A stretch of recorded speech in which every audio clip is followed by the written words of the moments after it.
Airbus বিমানের বিভিন্ন অংশগুলো এই বেলুগা নামের কার্গো প্লেনে এক স্থান থেকে আরেক স্থানে পরিবহন করা হয়। কিন্তু ভাবুন তো, যখন কথা আসে বিশ্বের সবচেয়ে বড় যাত্রীবাহী বিমান অর্থাৎ এয়ারবাস A380, তখন তার বিশাল অংশগুলোকে কোনো সাধারণ কার্গো বিমান দিয়ে পরিবহন করা একেবারেই অসম্ভব। কারণ এখন পর্যন্ত এমন কোনো কার্গো বিমানই তৈরি হয়নি যা এই প্রাসাদ সমান বিমানের অংশগুলো নিজের ভেতরে ধরে রাখতে পারে। তাহলে প্রশ্ন হচ্ছে, পুরো ইউরোপ জুড়ে তৈরি হওয়া এই A380 বিমানের অংশগুলো কিভাবে এয়ারবাসের অ্যাসেম্বলি ইউনিটে আনা হয়?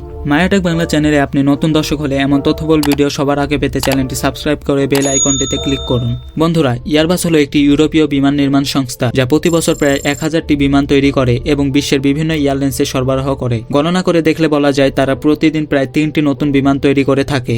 এয়ারবাসকে প্রতিদিন প্রায় 3টি নতুন বিমান তৈরি করতে হয়, যা সত্যি এক অবিশ্বাস্য চ্যালেঞ্জ। কিন্তু এই বিমানগুলো আসলে কিভাবে তৈরি হয় এটা নিজেই এক অন্য গল্প। তবে প্রশ্ন হচ্ছে, এই বিমানগুলোর বিভিন্ন অংশ যেগুলো ইউরোপের নানা প্রান্তে তৈরি হয় সেগুলো কিভাবে পৌঁছায় ফ্রান্সের টুলুজ শহরে, যেখানে এয়ারবাসের মূল অ্যাসেম্বলি ইউনিট অবস্থিত। এয়ারবাসের লজিস্টিক সিস্টেম হলো সমুদ্র, নদী, স্থল ও আকাশপথ মিলিয়ে বিশ্বের সবচেয়ে জটিল পরিবহন নেটওয়ার্কগুলোর একটি। এর অংশগুলো ইউরোপের বিভিন্ন দেশে তৈরি হয়, তারপর সবকিছু একত্রিত হয়ে একটি বিশাল সুন্দর বিমান তৈরি হয়। এটা কোনো সাধারণ কাজ নয়, বরং এটি বহু দশকের অসাধারণ প্রকৌশল দক্ষতা এবং পরিকল্পিত লজিস্টিক ব্যবস্থাপনার ফলাফল। 1960-এর দশকে ইউরোপের বড় বড় দেশ যেমন ফ্রান্স, জার্মানি, স্পেন ও যুক্তরাজ্য একসাথে একটি নতুন স্বপ্ন দেখেছিল, আমেরিকান বিমান নির্মাতা কোয়িং এর সঙ্গে প্রতিযোগিতা করা। তাদের লক্ষ্য ছিল এমন একটি ছোট বা এয়ারলাইন্স গঠন করা যা বড় আকারে বাণিজ্যিক বিমান বা কমার্শিয়াল এয়ারপ্লেন তৈরি করতে পারবে। কিন্তু এই অংশীদারিত্বের সামনে ছিল একটি বড় চ্যালেঞ্জ। এয়ারবাসের উৎপাদন কেন্দ্রগুলো ইউরোপ জুড়ে ছড়িয়ে ছিল। প্রতিটি কেন্দ্রে ছিল নিজস্ব বিশেষ দক্ষতা এবং প্রত্যেকটি স্থানে তৈরি হতো বিমানের নির্দিষ্ট অংশ। উদাহরণ হিসেবে বলা যায়, জার্মানির হ্যামবুর্গে তৈরি হয় বিমানের টেল সেকশন বা লেজের অংশ। ফ্রান্সের শাহনাজা শহরে তৈরি হয় বিমানের মধ্যভাগ ও সামনের অংশ। ইংল্যান্ডের ব্রুটন শহরে তৈরি হয় বিমানের উইংস বা ডানা। আর স্পেনের কার্ডিস শহরে অবস্থিত কারখানায় তৈরি হয় লেজ অংশের আরও কিছু গুরুত্বপূর্ণ কাঠামো। যখন এই সমস্ত কারখানাগুলোতে বিমানের বিভিন্ন অংশ তৈরি হয়ে যায়, তখন শুরু হয় এক নতুন চ্যালেঞ্জ। কারণ ফুটবল মাঠের সমান বড় বড় অংশগুলো ফ্রান্সের টুলুজ শহরে পাঠানো হয়, যেখানে এয়ারবাসের ইউনিট অবস্থিত। শুরুতে যখন এয়ারবাস বিমানের চাহিদা কম ছিল, তখন তারা ট্রাক ও জাহাজের সাহায্যে এই অংশগুলো পরিবহন করত। এটি ছিল একটি ধীর গতি প্রক্রিয়া এবং এসব অংশ পৌঁছাতে মাসের পর মাস লেগে যেত। কিন্তু ধীরে ধীরে যখন চাহিদা বাড়তে লাগলো, তখন এই মাসের পর মাস অপেক্ষা কোম্পানির বৃদ্ধি ও উৎপাদন গতিতে বাধা সৃষ্টি করতে লাগলো। বিশেষ করে তখন যখন তাদের প্রতিদিন 3টি বিমান তৈরি করতে হতো। এই কঠিন সমস্যার সমাধান করতে এয়ারবাস এক নতুন ও অসাধারণ উপায় খুঁজে বের করলো। আর্কটিক মহাসাগরে এক ধরনের তিমি পাওয়া যায়, যার শব্দ যখন প্রতিধ্বনি হয় তখন তা দূর দূরান্ত পর্যন্ত শোনা যায় এবং এই শব্দটা গান শোনার মতো লাগে, এবং এই তিমিকে বলা হয় বেলুগা তিমি। 1994 সালে এয়ারবাস এই বেলুগা তিমির আকৃতি ও গঠন থেকে অনুপ্রাণিত হয়ে একটি নতুন বিমান তৈরি করে এবং সেই বিমানের নামও দেওয়া হয় বেলুগা। এই বিমানের একমাত্র উদ্দেশ্য ছিল বড় এবং ভারী বিমান অংশগুলো পরিবহন করা। বেলুগা বিমানে এমন কিছু বিশেষ বৈশিষ্ট্য রয়েছে যেগুলো সাধারণ কার্গো বিমানে পাওয়া যায় না। এর আকার ও ধারণ ক্ষমতা সম্পর্কে বললে, বেলুগার দৈর্ঘ্য 56 মিটার বা 184 ফুট, অর্থাৎ একটি অলিম্পিক সুইমিং পুলের সম্পূর্ণ দৈর্ঘ্যের চেয়েও বেশি। এর উচ্চতা 17 মিটার বা 56 ফুট, যা একে প্রায় 7 তলা ভবনের সমান উঁচু করে তোলে। বিমানের ভেতরে কার্গো স্পেন এতটাই বড় যে এর ভেতরে 182টি সুজুকি অল্টো গাড়ি সহজেই ফিট হয়ে যেতে পারে। আর যদি এর লেজিং সিস্টেম নিয়ে বলা যায় তাহলে সেটিও একেবারেই অনন্য। এর বিশেষ দিক হলো এর নাকের অংশ, যেটি ঠিক গাড়ির বনেটের মতো উপরের দিকে উঠে যায়। এর ফলে বিমানের বিভিন্ন অংশ লোড ও আনলোড করা অত্যন্ত সহজ হয়ে যায়। একটি এয়ারবাস A350 বিমানের ডানার জোড়া, যার দৈর্ঘ্য 32 মিটার, সহজে বেলুগা বিমানের ফিউজলেজের ভেতরে ফিট হয়ে যায়। এক জোড়া ডানার মূল্য প্রায় 40 মিলিয়ন ইউরো, অর্থাৎ প্রায় 400 কোটি টাকা। তাই লোডিং এর সময় সামান্যতম ক্ষতি হলেও কোটি টাকার ক্ষতি হয়ে যেতে পারে। এই কারণেই এর সুরক্ষার জন্য প্রতিটি ধাপে চরম সতর্কতা অবলম্বন করা হয়। গতি বা স্পিড নিয়ে কথা বললে, যে বিমানের অংশগুলো আগে জাহাজ বা ট্রাকের মাধ্যমে মাসের পর মাস সময় নিয়ে টুলুজ শহরে পৌঁছাতো, এখন সেই অংশগুলো বেলুগা বিমান মাত্র 2 ঘন্টার মধ্যে এক ইউরোপীয় দেশ থেকে আরেকটিতে পৌঁছে দিতে পারে। এই অতুলনীয় গতির কারণে এয়ারবাসের অ্যাসেম্বলি লাইন কোনো ধরনের বিলম্ব বা বাধা সৃষ্টি হয় না। এই সাফল্যের পর 2014 সালে এয়ারবাস আরো উন্নত একটি সংস্করণ তৈরি করে, যার নাম রাখা হয় বেলুগা XL। এটি আগের তুলনায় আরো বেশি অংশ ও বড় কম্পোনেন্টস বহন করতে সক্ষম। এখন পর্যন্ত সবকিছু ঠিকঠাক চলছিল, কিন্তু তারপর 2004 সালে বিশ্বের সবচেয়ে বড় যাত্রীবাহী বিমান এয়ারবাস A380 আনুষ্ঠানিকভাবে প্রকাশ পায়। এর ফিউজলাজ বা মূল দেহের উচ্চতা 8.4 মিটার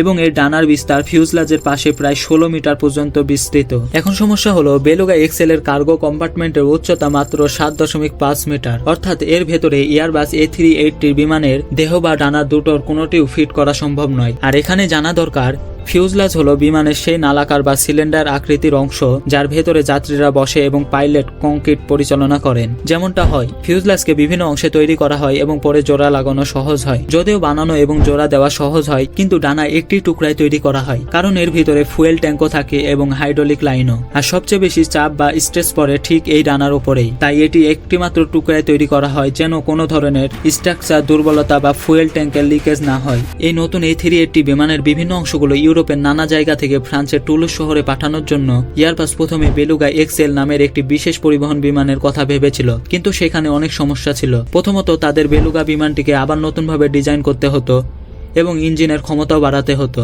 এতে খরচ হতো বিলিয়ন ইউরো। উপরোক্ত A380 এত বড় একটি বিমান যে প্রতিটি এয়ারলাইন সেটি পরিচালনা করতে পারে না, যার ফলে এর চাহিদা অনেক কম ছিল। তাই শুধু কয়েকটি বিমান পরিবহনের জন্য বেলুগা এক্সএল তৈরির ধারণা এয়ারবাস শেষ পর্যন্ত বাতিল করে দেয়। এখন এয়ারবাসকে একটি নতুন উপায় খুঁজে বের করতে হয়। এখান থেকে শুরু হয় জমিন, নদী ও সমুদ্র পথে চলা এক বিশাল সুপার কনভের গল্প।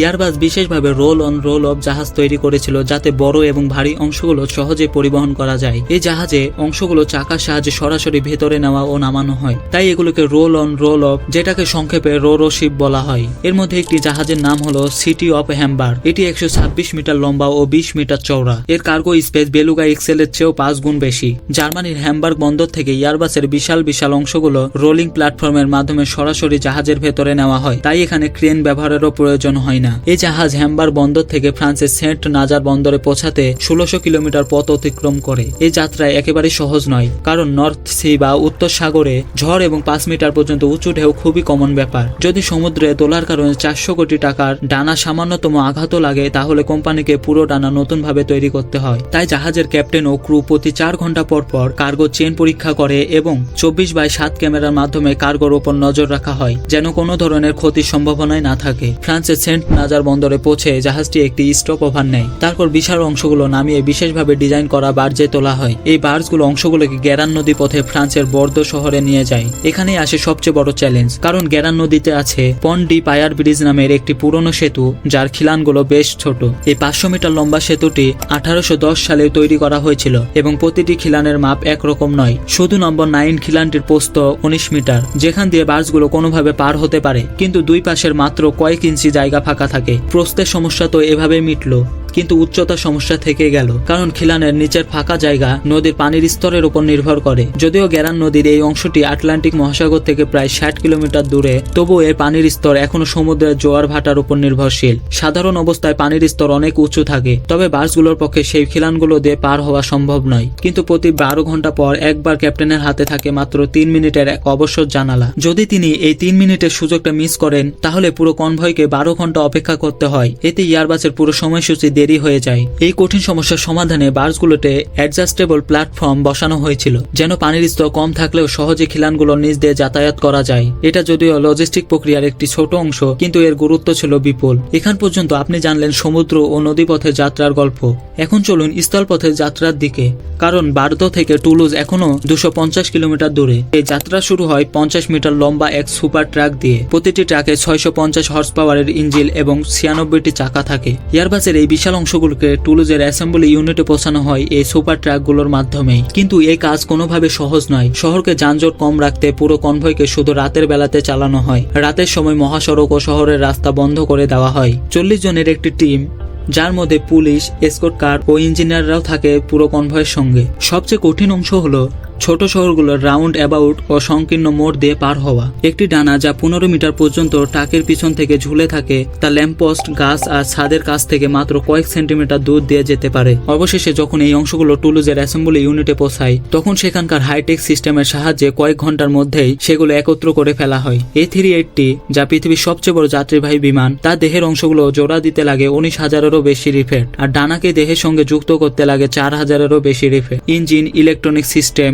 অভ্যন্তরীণ সাজসজ্জা এবং রং করার পর বিমানটি ডেলিভারির জন্য সম্পূর্ণ প্রস্তুত হয়। একটি A380 বিমান তৈরি হতে, অর্থাৎ এর বিভিন্ন অংশ বানানো, পরিবহন ও অ্যাসেম্বলি করতে মোটামুটি 9 মাস সময় লাগে। এ পর্যন্ত এয়ারবাস A380-র মাত্র 251টি ইউনিট তৈরি হয়েছে, কারণ এই বিমান চালানো বা পরিচালনা করা সব এয়ারলাইন্সের পক্ষে সম্ভব নয়। অবিশ্বাস্য হলেও এর মধ্যে 50% ইউনিট শুধুমাত্র এমিরেটস এয়ারলাইন্সেরই মালিকানায়। এই বিমানে 850 জন যাত্রী একসাথে ভ্রমণ করতে পারে। এর টেক অফ ওজন প্রায় 5,75,000 কিলোমিটার। কিলোগ্রাম।